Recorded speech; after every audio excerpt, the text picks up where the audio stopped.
तब आपकी कक्षा में दोस्तों फिर से उपस्थित हूँ। दोस्तों अब तक जो है हमने राजस्थान कला संस्कृति का एक टॉपिक पढ़ लिया है, मेले और त्यौहार, वो आपका कंप्लीट हो चुका है। आपका दूसरा जो टॉपिक है वो है राजस्थान के वाद्य यंत्र। तो दोस्तों राजस्थान के वाद्य यंत्र, यंत्र का अर्थ आप सभी को ही पता होगा। यंत्र का अर्थ क्या होता है? उपकरण। यंत्र का अर्थ क्या होता है? उपकरण। वाद्य, वाद्य मतलब होते हैं वाह यानी ध्वनि, यानी ध्वनि। अब वो ध्वनि हम किससे उत्पन्न कर रहे हैं, ध्वनि हम किसके माध्यम से उत्पन्न कर रहे हैं, वो ही इसके क्या कहलाते हैं? प्रकार कहलाते हैं। यहाँ तक आप लोगों को समझ में आया कि वाद्य का अर्थ क्या है? ध्वनि उत्पन्न करना यानी आवाज उत्पन्न करना किसी भी माध्यम से, और यंत्र का अर्थ है उपकरण, यानी किसी भी उपकरण से ध्वनि उत्पन्न करना क्या कहलाता है? वाद्य यंत्र। अब वो ध्वनि जो है वो किसके द्वारा उत्पन्न की जाती है? सबसे पहली बात इंपॉर्टेंट चीज ये कि ध्वनि जो है, ध्वनि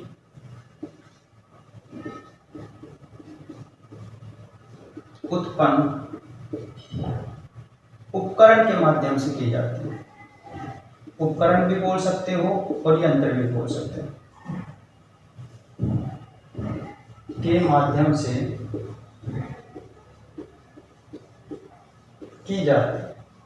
नंबर एक चीज।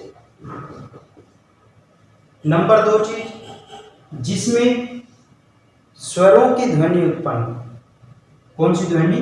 जिस वाद्य यंत्र से, जिस वाद्य यंत्र से स्वरों की ध्वनि उत्पन्न होती है।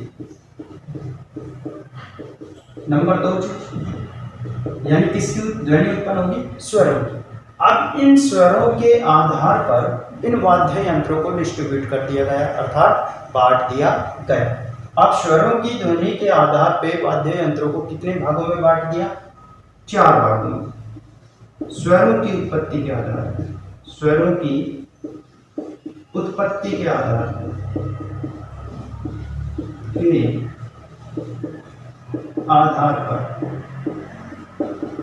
वाद्य यंत्र के कितने प्रकार हो गए? 4 प्रकार।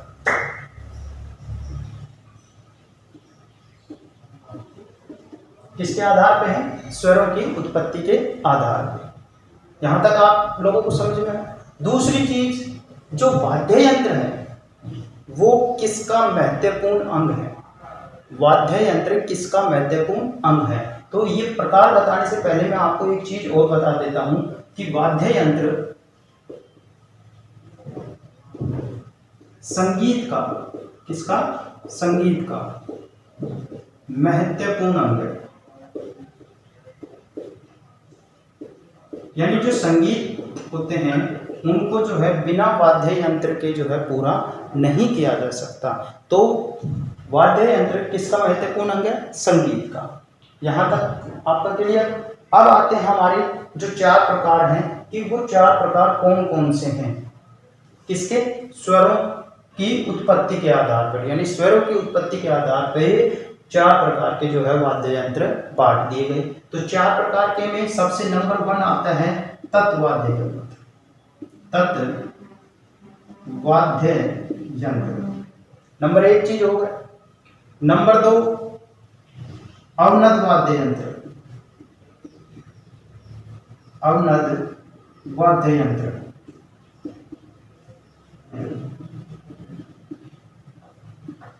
आप इनको ऊपर नीचे भी लिख सकते हो, काफी किताबों में जो है आपका अवनद पहले मिलेगा, सुशील सेकंड नंबर पे, थर्ड नंबर पे तत् और फोर्थ नंबर पे गण।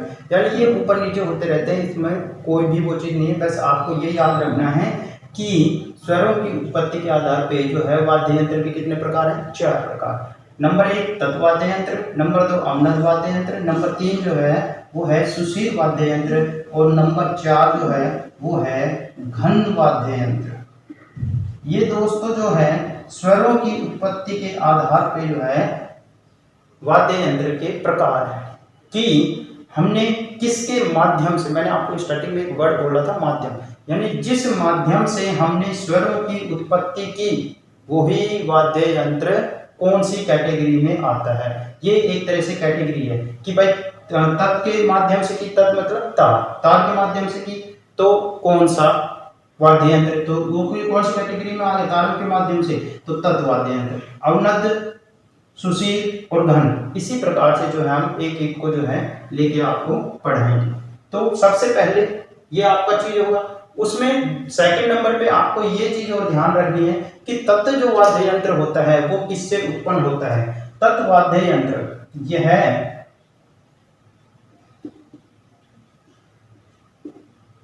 या इसमें ये भी लिख सकते हो कि स्वरों की उत्पत्ति, स्वरों की उत्पत्ति तारों के माध्यम से, किसके माध्यम से, तारों के माध्यम।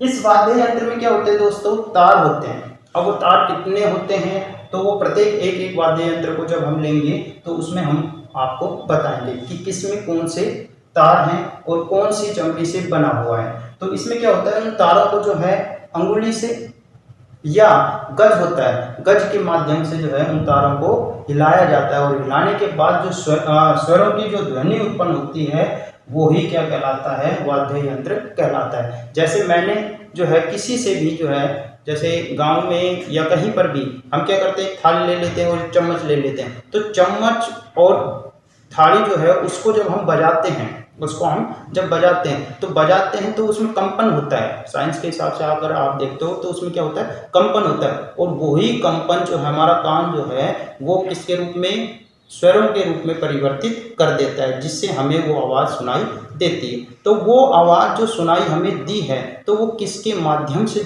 सुनाई दी है भाई, जो घन के माध्यम से यानी किसी धातु के माध्यम से सुनाई दी है, या फिर किसी तार के माध्यम से सुनाई दी है, या जो उस पे जो है किसी चमड़े का जो है, चमड़े से निर्मित जो पदार्थ था उससे सुनाई दी है। तो ये सभी जो है अलग अलग कैटेगरी में रखे गए हैं। तो उसके आधार पे जो है जिससे स्वरों की ध्वनि उत्पन्न होती है वो ही उस कैटेगरी में आ जाता है। तो तत् वाद्य यंत्र जितने भी हैं आपके, मैं आपको बताऊंगा, उसमें फॉर्मूला भी बताऊंगा कि किस प्रकार से आपको याद करना है। तो तत् वाद्य यंत्र में जितने भी यंत्र आते हैं, वाद्य यंत्र आते हैं, वो सभी के सभी जो है तारों से बने होते हैं, अर्थात जो है तारों के माध्यम से बजाए जाते हैं। बने ये नहीं कि आपका पूरा पूरा स्ट्रक्चर जो है तारों से बना हो, नहीं, बल्कि उनको बजाने का जो माध्यम होता है वो होता है तार।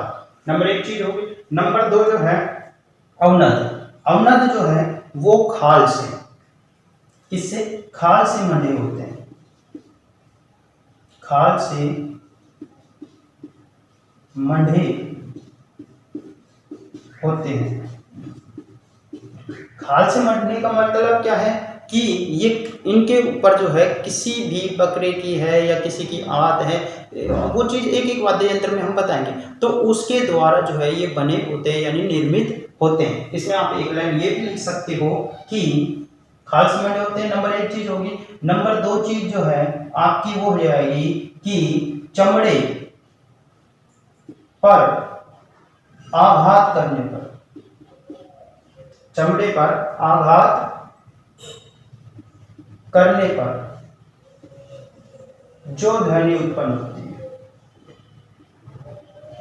जो ध्वनि उत्पन्न होती है, इसको आप ये भी बोल सकते हो कि चमड़े पर आघात करने पर जिन स्वरों की उत्पत्ति होती है। देखो दोस्तों, ये किस पे आघात कर रहे हैं, चमड़े पर। इनके इसमें जो है स्वरों की उत्पत्ति किससे हो रही है, तारों से। इसमें जो है स्वरों की उत्पत्ति किससे हो रही है, चमड़े से।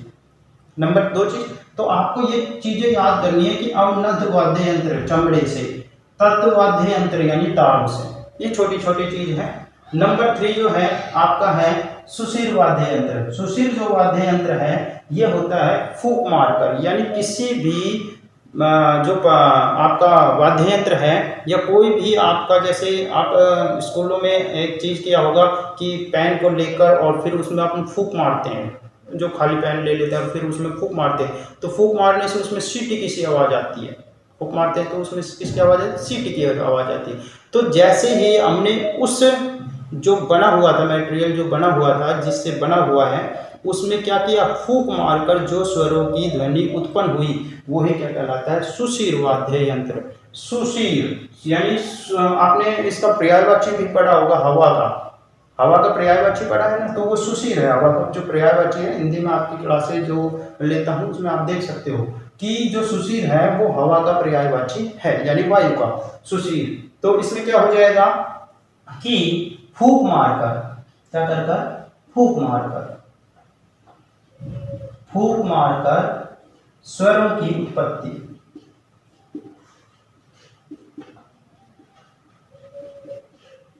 यानी जिसमें जो है किसी भी वाद्य यंत्र में फूंक मारकर जो स्वरों की उत्पत्ति की जाती है वो क्या कहलाता है, सुशीर। आप इसको जो है सुशीर को वायु से भी ध्यान रख सकते हैं कि वायु का प्रवेश, किसी भी पदार्थ में किसका प्रवेश, वायु का प्रवेश। और माध्यम क्या हो गया, वायु। मटेरियल किससे बना हुआ है, ये चीज नहीं कि माध्यम क्या है, वायु। इसमें माध्यम क्या है, चमड़ा। इसमें माध्यम क्या है, तारों से। कुछ चीजें जो है आपको खुद निकालनी पड़ती है, रटने की आवश्यकता नहीं पड़ती। तो ये हो गया आपका सुशीर वाद्य यंत्र। ऐसे ही आपका जो है नंबर 4 जो है वो है आपका घन। देखो आपने जो स्ट्रक्चर पढ़ी होगी, कभी घन की जो आकृति पढ़ी है, इस तरीके से स्कूलों में आपने चौक का डब्बा देखा होगा, वो जो है किसकी आकृति से बना होता है, घन से। यानी ये किससे बना है, धातु से। किससे बना है, धातु से। तो घन का अर्थ क्या होगा, धातु से। इसमें आप ये लिख सकते हो धातु से निर्मित जो वाद्य यंत्र होते हैं उसे क्या कहते हैं, घन वाद्य यंत्र। तो ये थे आपके दोस्तों वाद्य यंत्रों के प्रकार। आप इसको जो है स्क्रीनशॉट ले सकते हो। दोस्तों आपका जो है वाद्य यंत्र हो गया, वाद्य यंत्रों के प्रकार होगी, कितने प्रकार के होते हैं वो क्वेश्चन इतने इंपॉर्टेंट नहीं है जितने अब जो हम पढ़ाने वाले हैं वो है। वो एक जनरल नॉलेज की चीज़ है कि वाद्य यंत्र के प्रकार कितने, 4 प्रकार के हैं। कौन कौन से हैं आपको पता हो गया, किस किस से माध्यम से उनमें जो है स्वरों की उत्पत्ति होती है, ये चीज़ हमने बता दी।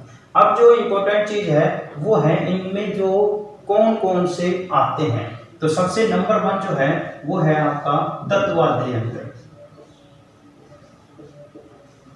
तत्वाद्य यंत्र, मैंने आपको ये चीज बता दी। तत्वाद्य यंत्र जो है वो किससे स्वरों की ध्वनि उत्पन्न करता है, तारों के माध्यम से। तो आप ये भी इसमें लिख सकते हो स्वरों की उत्पत्ति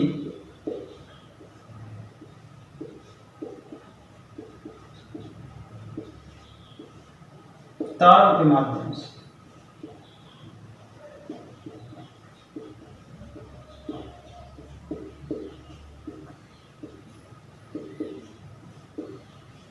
यानी जो ध्वनि उत्पन्न होती है वो किस माध्यम से होती है, तारों के माध्यम से। ये चीज आप लिख सकते हो इसमें, अगर बाय चांस आपने नोट नहीं किया हो। अब इसमें जो है आपको याद करने का एक शॉर्ट तरीका है, काफी है। तो इसमें शॉर्ट तरीका जो है हम इम्पोर्टेंट पढ़ाएंगे जो आपके परीक्षा में आने योग्य होते हैं। तो नंबर 1 जो है इसको एक फॉर्मूला आप लिख सकते हो या ट्रिक, जो भी आप अपनी लैंग्वेज में बोलते हो, तो वो ट्रिक के माध्यम से आप पता कर सकते हो कि तत्वाद्य यंत्र में कौन कौन से वाद्य यंत्र आते हैं। तो इसमें आप लिख सकते हो दुख में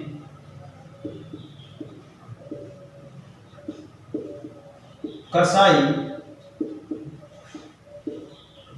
रात भर, दुख में कसाई रात भर सुर से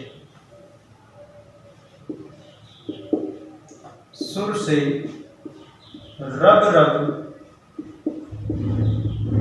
गाता रहा। दुख में कसाई रात गाता रहा। इसी में ही आपके जो है तत्वाद्य यंत्र के सभी जो है वाद्य यंत्र छुपे हुए हैं। तो इसमें सबसे नंबर 1 जो है दु है। दु से क्या हो गया, दुकाकू।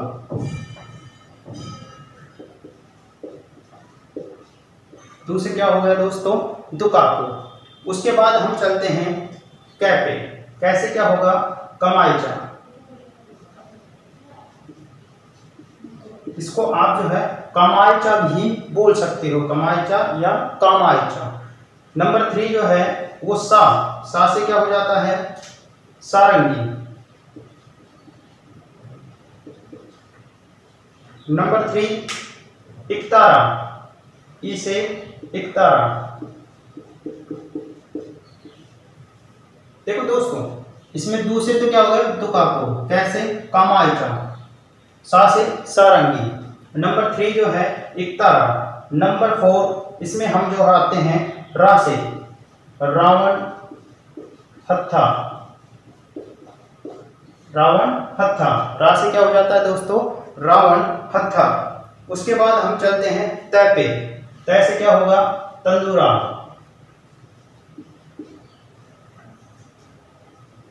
भय से भपंग या अपंग, ये दोनों इसी में आते हैं। उसके बाद आते हैं सु से सुरिंदा या सुरमंडल। उसके बाद आता है, ये दो रब हैं, एक रब का अर्थ है रबाब और दूसरे का अर्थ है रबाब। और क्या चीज गाता रहा, क्या चीज गाता रहा, जंतर। तो दोस्तों ये थे आपके तत्वाद्य यंत्र के प्रकार, कि तत्वाद्य यंत्र में कौन कौन से कितने प्रकार के तत्वाद्य यंत्र हैं। तो उसमें सबसे पहले आ जाता है आपका दुकाको। नंबर 2 पे जो है कैसे क्या बन गया, कामायचा, सा से सारंगी, ई से इकतारा, रा से रावण हत्था और तय से तंदूरा, भय से भपंग या अपंग और सु से सुरिंदा, रब से रबाब और दूसरे रब से रबाज। और क्या चीज गाता रहा, जंतर गाता रहा।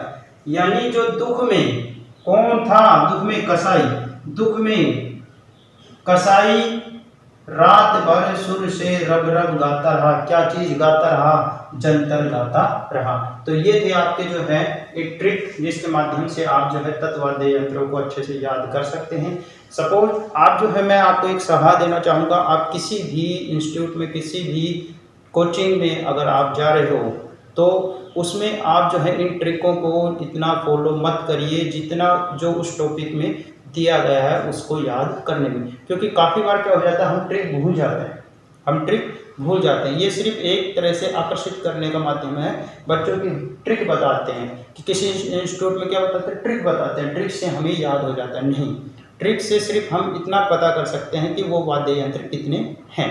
तो उसके माध्यम से आप लोगों को ट्रिक पता हो गए तो किसी भी चीज़ से हम पूछते हैं तो क्या पता चल रहा है, ट्रिक पता चल रही है। तो ट्रिक नहीं, मेन चीज़ है टॉपिक का कॉन्सेप्ट क्लियर होना चाहिए। अगर हमें ट्रिक पता है, सपोज करो हमें ट्रिक पता है और हमें ये नहीं पता कि दुकाको में क्या क्या चीज़ होती है, किससे बना होता है, कितने तार होते हैं, ये कहाँ का जो है सबसे प्रसिद्ध है या किसके गायन में बजाया जाता है, कोई चीज़ नहीं पता, तो ये ट्रिक से कोई फायदा नहीं है। क्योंकि ट्रिक काम आने वाली नहीं है, ट्रिक काम आने वाली नहीं है। मेन चीज काम आने वाली है कि जैसे आपके पास सुरिंदा है, कामायचा है, सारंगी है, इनका जो है निर्माण किससे हुआ है, कितने तार होते हैं और कहाँ पर इसका गायन किया जाता है, अर्थात किन कार्यों में इसको बजाया जाता है, वो सबसे इम्पोर्टेंट चीज होती है। तो आप लोगों को जो अच्छा लगे वो चीज आप कर सकते हो। तो ये था आपका तत्वाद्य यंत्र कि कितने प्रकार के तत्वाद्य यंत्र है, आप इसका स्क्रीनशॉट ले लीजिए। उसके बाद तत्वाद्य यंत्र में सबसे नंबर 1 आता है सारंगी। तो सारंगी जो है वो सभी तत्वाद्य यंत्रों में क्या है, सर्वश्रेष्ठ है। तो ये जो क्वेश्चन आपका इम्पोर्टेंट है, सारंगी के माध्यम से आपसे क्वेश्चन पूछे जाते हैं कि इसमें आप ये भी लिख सकते हो, यह है सभी तत्वाद्य यंत्रों में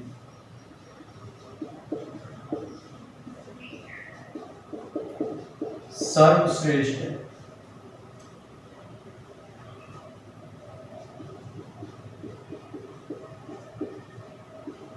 नंबर 1 क्वेश्चन आपका यही बन जाता है। आपसे पूछ लिया जाए तत्वाद्य यंत्रों में सर्वश्रेष्ठ वाद्य यंत्र कौन सा है, तो वो है सारंगी। ये क्वेश्चन आपका पूछा गया है, तो ये क्वेश्चन एक आपका यहीं पर बन जाता है। अब दूसरी चीज आती है कि सारंगी किससे बनी होती है और सारंगी में कितने तार होते हैं। तो आप इसमें लिख सकते हो, सारंगी सागवान की लकड़ी, सारंगी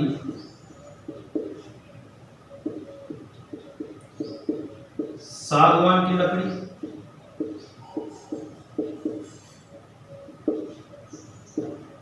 रोहिड़ा की और केर। इन 3 लकड़ियों के द्वारा क्या होती है, निर्मित होती है। कौन कौन सी? सागवान की, रोहिड़ा की और केर की लकड़ी। ये तीनों जो है लकड़ियों से जो है सारंगी का निर्माण होता है। नंबर 2 चीज, इसको जो है बजाने का माध्यम, ये किसके द्वारा बजाई जाती है? तो इसमें आप लिख सकते हो गज। मैंने आपको स्टार्टिंग में ही बता दिया था कि किसी में अंगुलियों का प्रयोग किया जाता है, किसी में गज का प्रयोग किया जाता है बजाने का माध्यम, यानी तारों को किसके द्वारा बजाया जाएगा। तो इसमें आप लिख सकते हो गज। गज का जो है सारंगी बजाने का क्या होता है, माध्यम होता है। सारंगी बजाने का माध्यम। दोस्तों ये जो तीनों चीज मैंने आपको लिखवाई है, तीनों ही एग्जाम में आई हुई है। नंबर 1 ये कि तत्व वाद्य यंत्र में सर्वश्रेष्ठ वाद्य यंत्र कौन सा है? तो वो है सारंगी। ये क्वेश्चन आपका जो है हर बार आता है। नंबर 2 चीज, इसका निर्माण किससे किया जाता है या किससे बनी होती है? तो सागवान की लकड़ी से, व रोहिड़ा या केर, इसमें से तीनों में से कोई भी ऑप्शन आएगा आप उस पर टिक कर सकते हैं। ये तीनों के द्वारा जो है निर्मित होती है। दूसरी चीज, गज जो है क्या होता है, सारंगी बजाने का माध्यम। गज का प्रयोग जो है ज्यादातर कई उपकरणों में और में भी किया जाता है, मैं आपको बताऊंगा।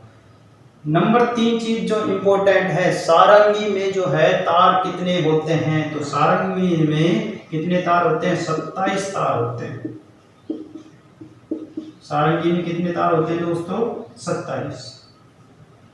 ये सबसे इम्पोर्टेंट चीज है आपके। नंबर 1 और नंबर 2, ये 2 चीजें आपकी इम्पोर्टेंट है कि सारंगी में कितने तार होते हैं। नंबर 3 जो गज है जिसके माध्यम से बजाई जाती है सारंगी।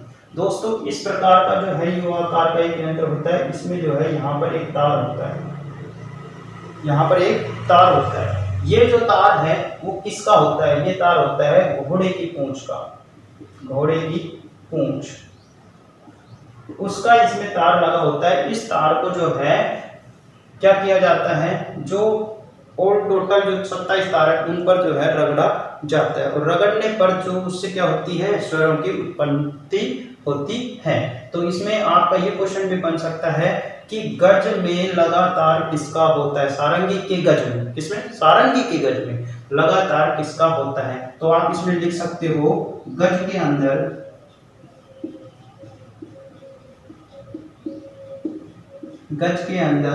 घोड़े की पूंछ का।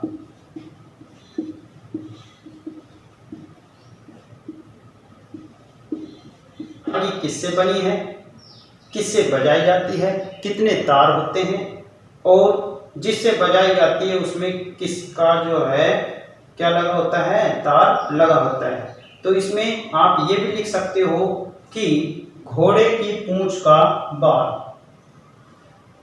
जो तार होता है वो किसका होता है? घोड़े की पूंछ का बाल या घोड़े की पूंछ का तार। ये चीज हो सकती है।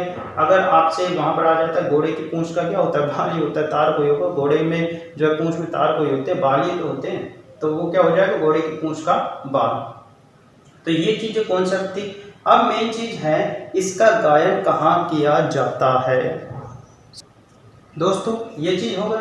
तो मेन इंपॉर्टेंट चीज मैं आपको क्या बता रहा था कि इसका जो है किसमें प्रयोग किया जाता है। तो जो नागपंथी साधु जो है इसका प्रयोग करते हैं किसमें? भद्री व गोपीचंद जी की गाथा गाते समय जो है सारंगी का प्रयोग करते हैं। कौन करते हैं? नागपंथी साधु। ये क्वेश्चन इंपॉर्टेंट है कि मैंने आपको स्टार लगा दिया है कि इसका जो है प्रयोग कौन करते हैं, वादन में कौन करते हैं? नागपंथी साधु। किसमें करते हैं? भद्री व गोपीचंद जी की गाथा का गायन करते समय। नंबर 2 चीज, अगर आपसे पूछ लेता है कि राजस्थान में कौन सी सारंगी सबसे प्रसिद्ध है या कौन सी सारंगी का उपयोग किया जाता है, तो उसमें जो है आपकी 2 सारंगी है, एक तो सिंधी और दूसरी गुजराती जो सारंगी का उपयोग राजस्थान में ज़्यादातर किया जाता है। तीसरा जो क्वेश्चन है आपका, इसका उपयोग जो है मुख्यतः कहाँ होता है, यानी कौन कौन से राजस्थान के कौन से क्षेत्रों में सर्वाधिक इसका उपयोग होता है। तो सर्वाधिक जैसलमेर और बाड़मेर में जो है इसका उपयोग होता है, किसका, सारंगी का। और सबसे लास्ट बात जो है, ये सारंगी को किसका राजा कहा जाता है, सारंगी को किसका राजा कहा जाता है, तो इसे जो है कमायचा का राजा कहा जाता है। और कमायचा जो है वो क्या है, किसकी रानी कहा जाता है, तो वो क्वेश्चन बनेगा आपका सारंगी की रानी कहा जाता है। जो हम कमायचा पढ़ेंगे उसमें आपको लिख पाएंगे। तो दोस्तों ये था आपका सारंगी तत्वाद्य यंत्र। ये सबसे इम्पोर्टेंट क्वेश्चन है, परीक्षाओं में आता है। जो भी मैंने आपको मेंशन करवाया सभी क्वेश्चन परीक्षाओं में पूछे गए हैं, जिसमें से इम्पोर्टेंट आपका ये है कि यह सभी तत्वाद्य यंत्रों में सर्वश्रेष्ठ है। ये क्वेश्चन आपका सबसे इम्पोर्टेंट है कि तत्वाद्य यंत्रों में सर्वश्रेष्ठ वाद्य यंत्र कौन सा है, तो वो होगा सारंगी। नंबर 1 चीज ये, सारंगी में कितने तार होते हैं। नंबर 2 चीज, सारंगी में कितने तार होते हैं, तो कितने तार होते हैं, 27 तार होते हैं। गज का इतना इम्पोर्टेंट नहीं है कि सारंगी का जो गज होता है उसमें किसके जो है पूंछ का तार लगा होता है, तो ये इतना इम्पोर्टेंट नहीं है, बट आप लोग याद कर सकते हो घोड़े की पूंछ का बाल लगा होता है। सारंगी के जो गज जो होता है जिसका उपयोग सारंगी बजाने में किया जाता है, तो गज में कौन सा तार लगा होता है, ये क्वेश्चन इतना इम्पोर्टेंट नहीं है। इम्पोर्टेंट मैंने आपको लगा दिया नंबर 1, नंबर 2, नंबर 3 जो है स्टार के रूप में आपको जो है रिनोटेट कर दिया है कि इसका जो है उपयोग कौन करते हैं। नागपंथी साधु जो है इसका उपयोग करते हैं, किस में करते हैं, भर्तृ व गोपीचंद की गाथा गाते समय। ये क्वेश्चन आपके हर में मिलेगा कि कौन से वाद्य यंत्र का उपयोग किस में किया गया है, ये चीजें आपको याद रखनी है। कुछ चीजें हैं नंबर 1, नंबर 2, नंबर 3 ये चीज। और सबसे प्रसिद्ध राजस्थान में कौन सी है, हर वाद्य यंत्र में जो है आपसे पूछा जाएगा। राजस्थान में सिंधी वेल जो है गुजराती सारंगी का उपयोग किया गया है। इसका उपयोग मुख्यतः कहाँ होता है, जैसलमेर और बाड़मेर में, जिसे जो है कमायचा का राजा कहा जाता है। तो एक ही आपके टॉपिक में जो है टोटल कितने सवाल होंगे, 1 2 3 4 5 6 6 जो है क्वेश्चन इसमें से पूछे जाते हैं, किसमें से, सारंगी में से। ये 6 के जो है क्वेश्चन जो है आपके इम्पोर्टेंट है, किसी भी कंपटीशन एग्जाम का आप पेपर उठा के देख सकते हैं, उसमें आपके ये 6 के अलावा कोई क्वेश्चन बाहर नहीं गया है। तो नेक्स्ट जो है हम वाद्य यंत्र अगली क्लास में लेंगे। आज की क्लास में यहीं समाप्त करता हूँ। धन्यवाद सभी को। राम राम।